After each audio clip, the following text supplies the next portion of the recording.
Good morning, this is Dr. Bill White, and I'm with the American Orthodontic Society, and I want to go over an old technique that I came up with it's been 40 years ago when I started this, and it's very effective and it works, but it has not caught on like I think it should catch on, and so I want to go over it one more time and show you some of the details of what you do when you're guiding the eruption of the permanent teeth into the mouth. It's amazing what you do a little bit of it and you let nature do another part of it, a big part of it. And this case that I'm going to show you here is my own son. He's about 50 some odd years old right now.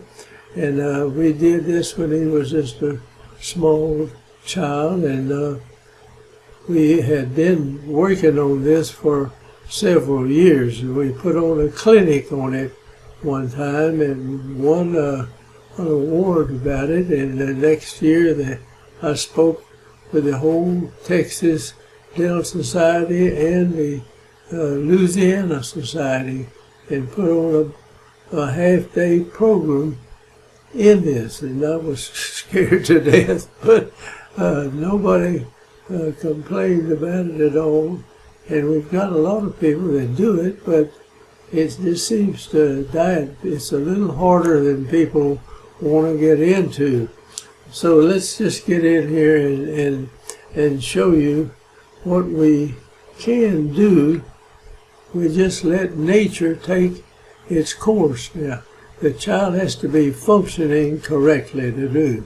Now this is my last child, and he's about 50 some odd years old now, and a pastor of a nice church up here north of Dallas. And so here he was. These pictures are old, but here he is with his cutting his 4 lower anterior teeth, and he had almost perfect baby teeth. So if you have ideal baby teeth in here, you most likely are going to have a crowded problem. If you notice, the baby teeth are just almost ideal. I mean, they fit, and he had no functional problems here. And the problem you're going to come up with is permanent teeth are normally larger than baby teeth. Now, if the guy's got spaces in the baby teeth, don't worry about them.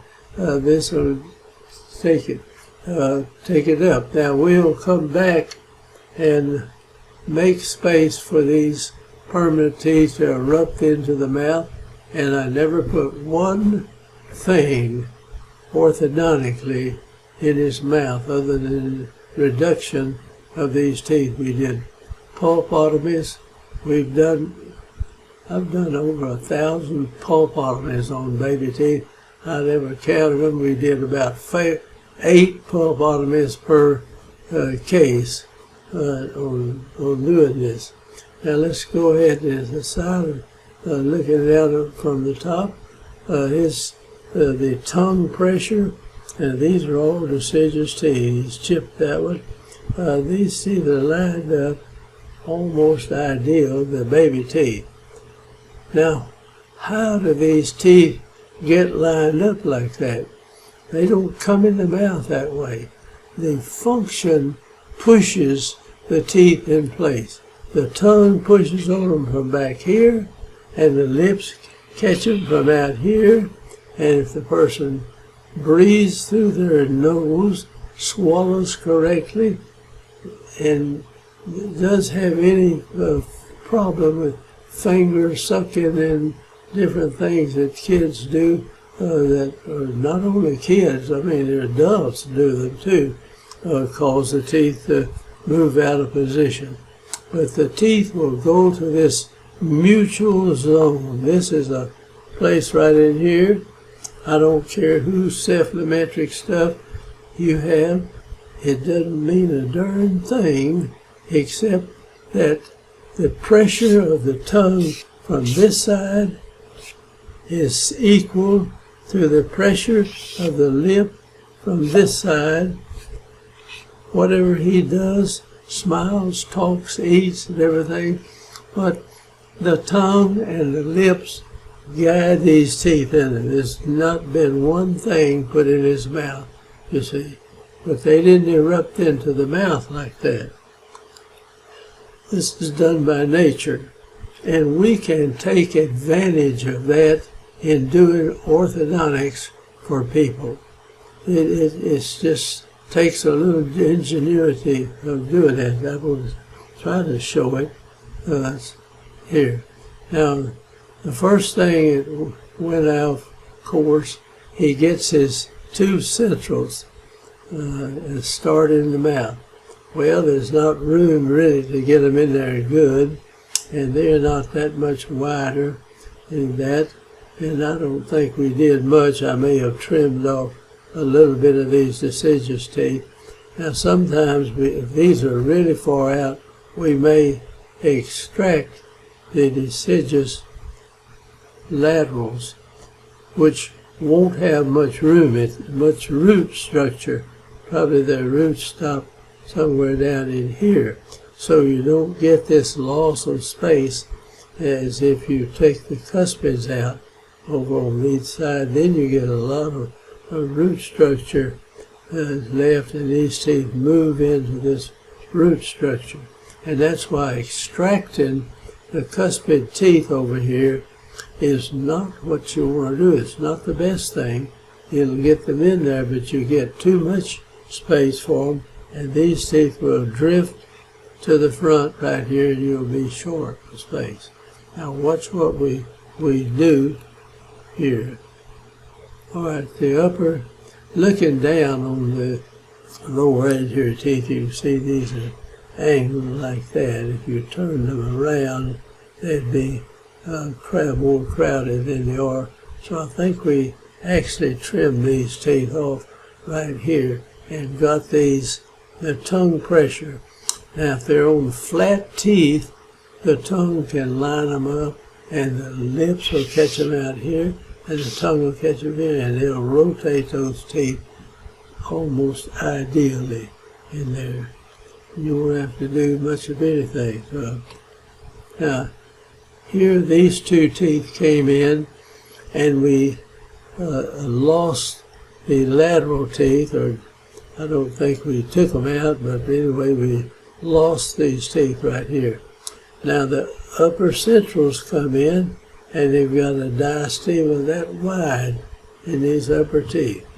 I never did a clipping this ligament up here or anything, or taking this out, trying to get these teeth together.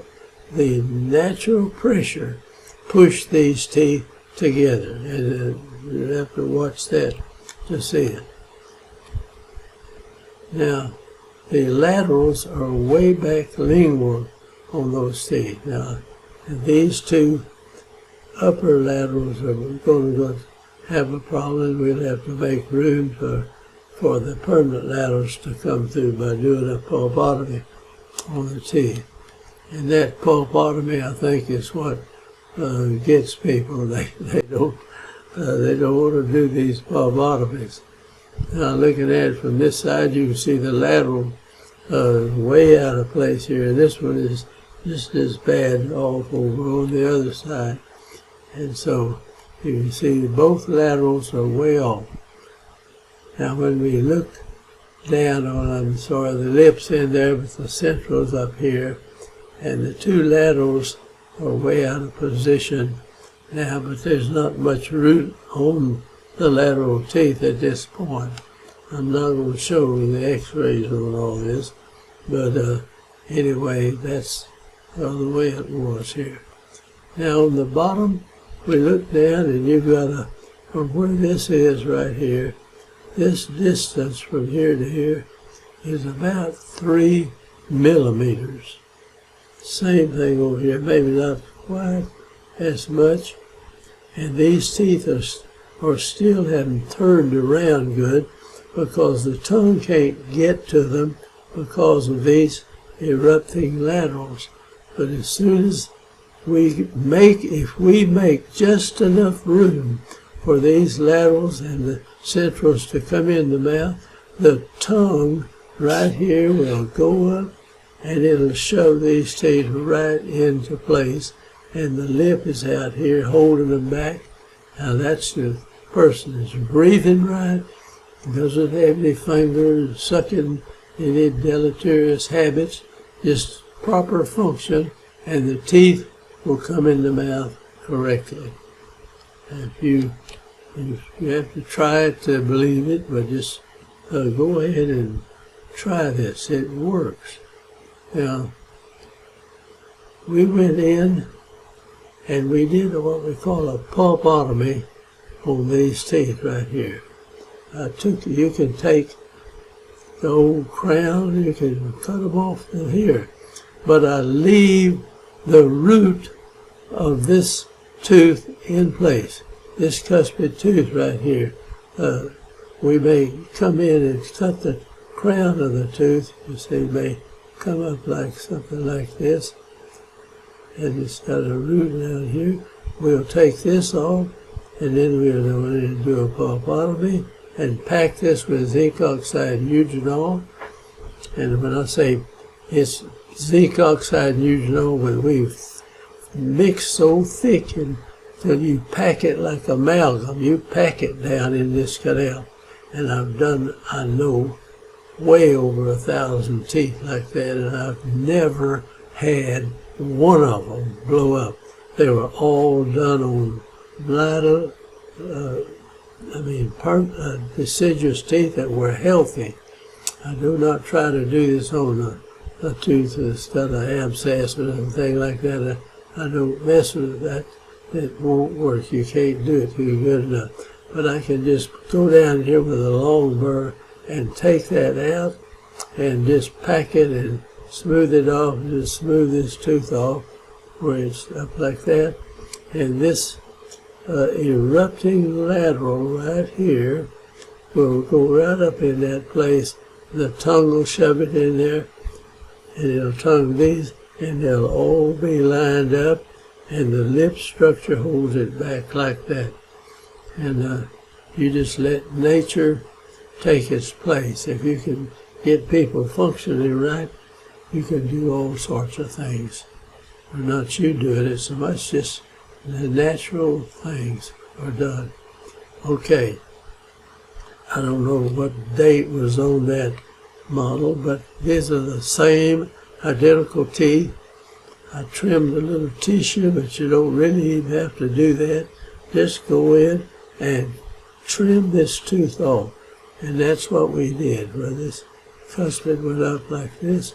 We kind of took it off like that and took this out. But we left the root in here. Now, if you think, well, it's a lot easier for me just to extract this tooth right here, and you think, well, you've solved the problem. You've created another problem in that these teeth move into this space that you made. If you do the slash right here, this root is still there, and this erupting bicuspid coming in through here bumps against that root, and it holds it in place while you line up these teeth. And then when this goes, the bicuspid will have room to come in, and when that comes in, we come in and take the mesial of the deciduous molar off right here and leave enough for this bicuspid to come in, and it'll come in place, and then these two will have room to come in. You know, this sounds hard to do, but I figured this out years ago, and I found out that somebody in Switzerland had done it, and I never heard about the guy or anything. And we put this table clinic on this and won it, and I spoke on it the next year for a whole morning meeting before orthodontics and anybody that came to it. And we had a large room full of orthodontists and other people, other dentists, regular dentists, or whoever wanted to come to it. And this works. And it was published, and I got so much publicity from this till I started doing nothing but orthodontics. And that was after I practiced about 12 years. All right, we go back now, and you see those teeth are lined up like that. I did not touch them with anything, but you see where we trimmed this off right here? And we took zinc oxide and eugenol, and you pile up your zinc oxide, you just have a little, then put a drop or two of eugenol in it, and mix it and mix it and mix it like making biscuits or something of that nature, and pat it out till it's so stiff. You put it, I usually put a point of it down in there, and I take a amalgam plugger and just push it down in there and pack it in there. Don't pussyfoot around it. Pack the stuff in there, and I pack it in there while it's bleeding. It doesn't bother at all. And just pack it down in there. And I've done way over 1,000 of these teeth, and never had one of them blow up. I had one that I recommended somebody do it. They didn't do it. They sent it to an old surgeon, an MD too, and he did it. But he didn't know how to do that. He just kind of smeared some stuff over the top of it, and it didn't work. You got to pack the zinc oxide and eugenol in there. So that's what we did. Let's get on here. We need to finish this up. Now there's the lateral shoved up in that place. This tooth has no feeling in it. If I wanted to enlarge this, okay. Now the root of this lateral narrows down in here, and the root of the cuspid thickens up, and this tooth still has its roots, and so this tooth cannot come up here. Even if you cut the whole blooming crown off of it, it's still got the root in here. You leave it on, and I can do that and sacrifice the whole crown, and it won't come out that way. All right.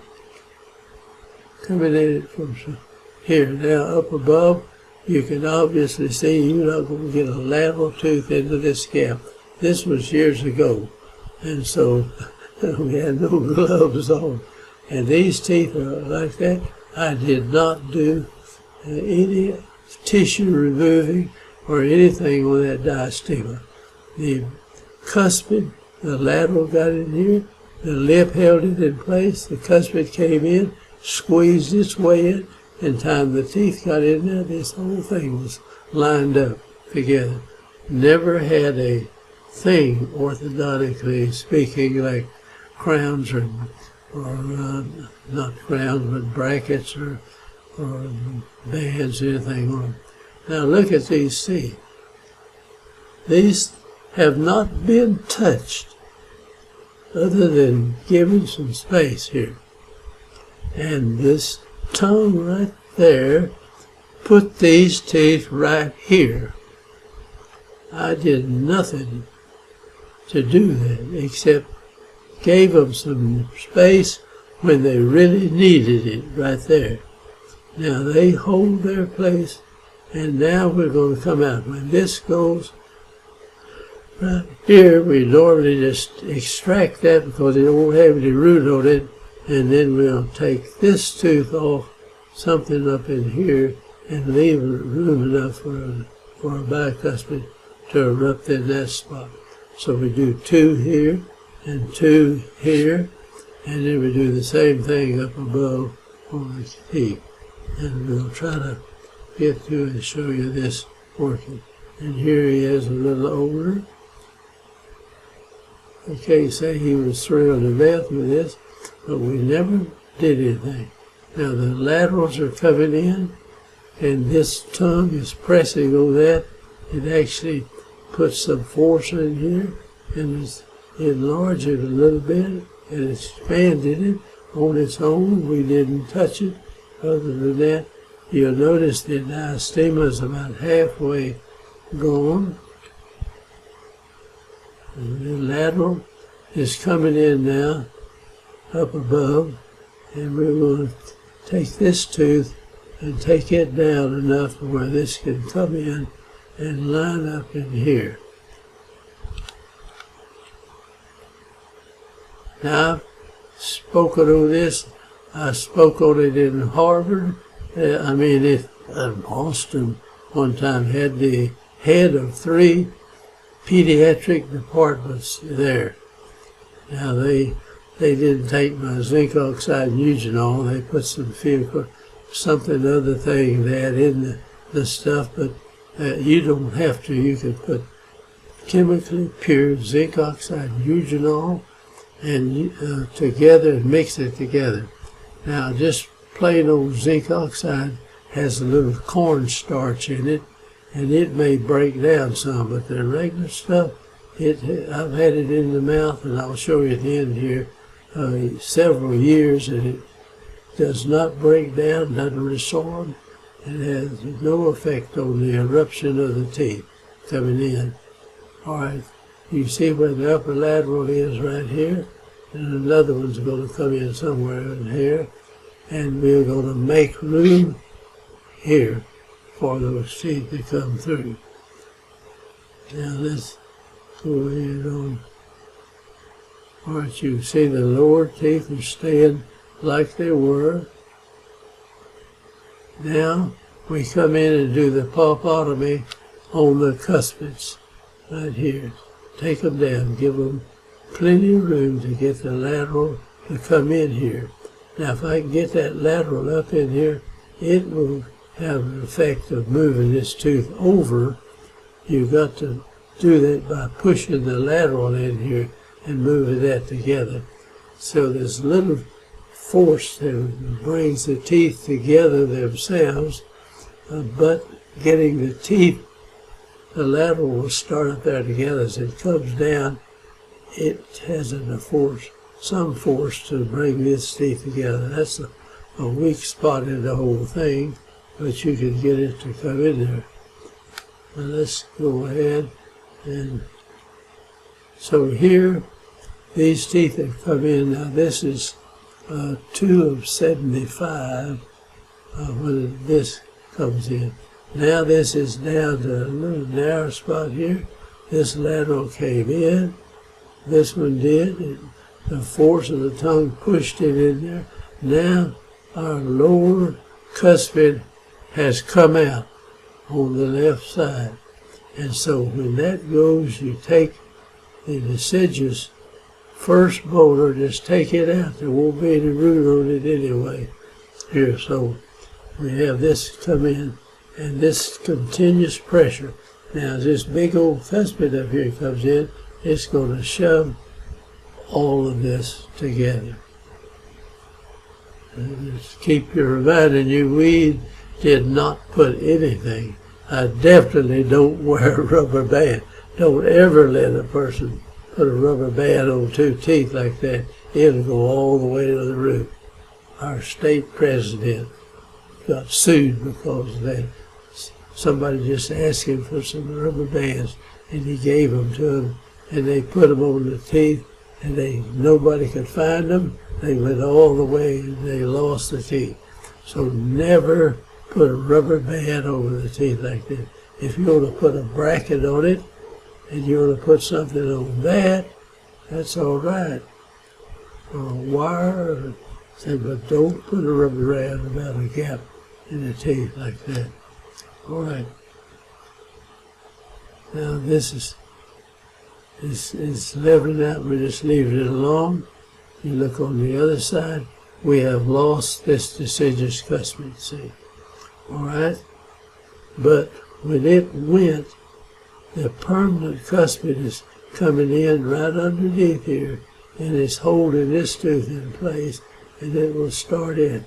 Now there's not near enough room here for this, so we take this tooth out, and there will be the root will be about like that, and that still permanently, a bicuspid crown is far enough up in here to hold this tooth in place. Now when you come in the upper, you see the upper laterals, we gave them plenty of room. We got a little space in there, and as the permanent cuspid comes in, it'll close that space up. And nothing has been in there. All right, this is the bottom, and that's out. Now we're at this point. We come in and take these, and you can take this one out. It'll be nearly ready to go anyway. I don't know exactly. All right, we took that out, and now I don't have the date on it, but these teeth went into place. The midlines on. This is, you see this cuspid coming in here, and Mark's teeth, that's my son's name, came in so fast I didn't really have to do much on the back part back here. But as these cuspids came in, they pushed this together. The diastema is gone. I did nothing to cut it. Didn't cut that tissue out at all. It did it on its own, and nature does that. Now, if you got somebody that inherited a big gap in there, then that's not going to work. But here is the spaces together, and it just came back together from the pressure of these cuspids erupting into the mouth. Okay, now this is, he's coming in so fast I didn't even get to do the second phase of this, and they're marching right down into place that we did, and I never touched him with a bracket or a band or any wires, anything, and the teeth are fitting in there. The heel moves this will move back some, this will move forward some, and it'll be in class 1 when it comes in. And there's the upper. He's got these teeth to come out, and this will have a little more room here, and the lip pressure out here will push it into place right here as soon as this goes. So I forget whether we did this or not, but I think we might have. Okay, down below, these teeth moved right into place and lined up, and look at this. I mean, you couldn't do it any better.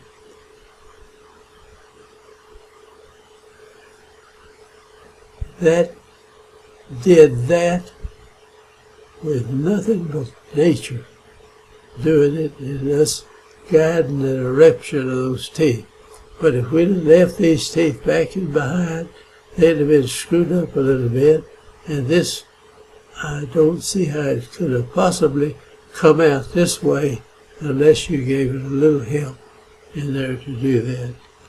So I'm sending this out over the whole internet system, and if you do this, it works. Now here he is after he's a little older, and you see the lined up like that. The midline is right dead center in there. Now the cuspids are out a little bit, but as that goes on, the lip pressure will push on that and shove that down in pressure in place better. Now that's, the bicuspids are socking in good. Now that second bi is erupting, and it'll come in right into this place. This couldn't get any better, and this will come in good too.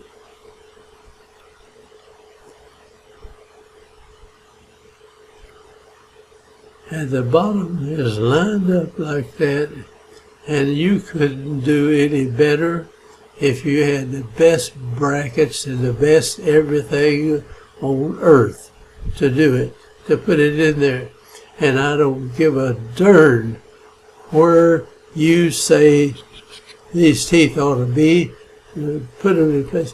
This is where this person's pressure is the same, and that's where we need to try to put them there. If you can guess where it's going to be, you put them there. Let nature do it. if nature won't do it, you got to move them out or move them in. Then you've got to retain it for a long time to hold it there until the tongue pressure and lip pressure kind of equal out over a period of time. But you don't even have to hold this. It went there on its own. It doesn't need anything. And I think that kind of shaped people up. It's hard to figure what to charge on it. All right, here it is in 1979. That was 75 or sometime back there. The midline is still on. These teeth are coming in. That's not perfect. And this isn't either. They didn't get quite in place and everything. And his teeth are lined up during their ideal. And that's the side 1979. And there's the upper teeth, lined up like that. There's not been one band or one bracket ever used on this. Now here is a deciduous second molar that we went in this side, drilled out there, the tooth sitting up here like this. We cut off what we need. We left space for the bicuspid to come in underneath here. And we came in, we cut this off, and you got the pulp is exposed right here. Well, the bicuspid wouldn't be up that far.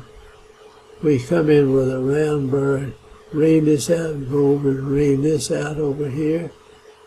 And we pack this zinc oxide Eugenol in here, and don't put anything else. You don't need one of these dumb stainless steel crowns on that. Just leave this zinc oxide Eugenol. It's been in there a year or two or whatever, and it doesn't bother it. Now the cells that eat away the pulp of the tooth and the dental structure have no effect.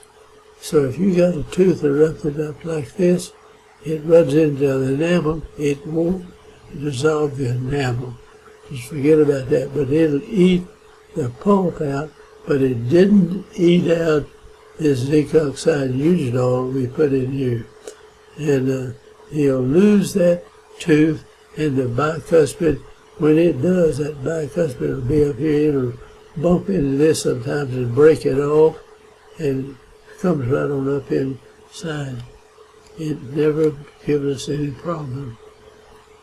Now, looking at it upside down, the resorptive cells have eaten the dental structure completely off and just left you the enamel shell right there. And now this comes up. When it gets here and there's no root holding this, the thing comes out. Or you can flip them out or whatever you want to when they come in. But that's what they look like, and that's the way the zinc oxide Eugenol does. Now there is the thing from the side. We shave this off, and this bicuspid will be in here somewhere, and it'll come up in here, and then it will move back, and the bicuspid will be sitting right in like something like that. And now you've got room enough, and if this one's coming in here, it'll come right on up in there when that's gone. I hope that you'll look at this and realize I've got videos on doing the pulpotomies. It's really simple. I don't use any rubber dams or anything. I just take a brand new sterile burr and go right down through the pulp. Now here we use a round burr, and I go in and hook that one, and I go over and hook this one, and that's about as deep as I go. Then I pack the stuff real hard, and it pushes down. Part of the nerve down here has been molested, but where the zinc oxide Eugenol comes in contact, and I leave the blood in there when you're packing it. Don't for God's sake, don't blow air in there. Don't ever do that. You can aspirate if you have to get it out. You don't need to. You can have blood coming out this and pack this hard zinc oxide and Eugenol up in there. Take an amalgam plugger and shove it in there and pack it and then smooth it off, and it'll sit there for 2 or 3 years if it took that long for it to come out. And so I'm thinking of using that in my own mouth to heal up some bifurcation problems that I've got. So I hope you get something out of this, and I'm going to hush up and I better erase that, and we'll just say goodbye, and I hope you'll join our group and subscribe to our channel. We have a lot of people around over the country in different countries of the world that write back. I appreciate all the letters and the things you write back on the computer, and we try to answer as many as we can, but I'm getting old and I won't be able to answer a lot of you, but I appreciate each one of you writing back. And if you've been gone to any of our lectures over the years, drop me a line and let me see if anybody else is still going. So I'm going to say goodbye, and I'm going to close up now. Thank you for coming.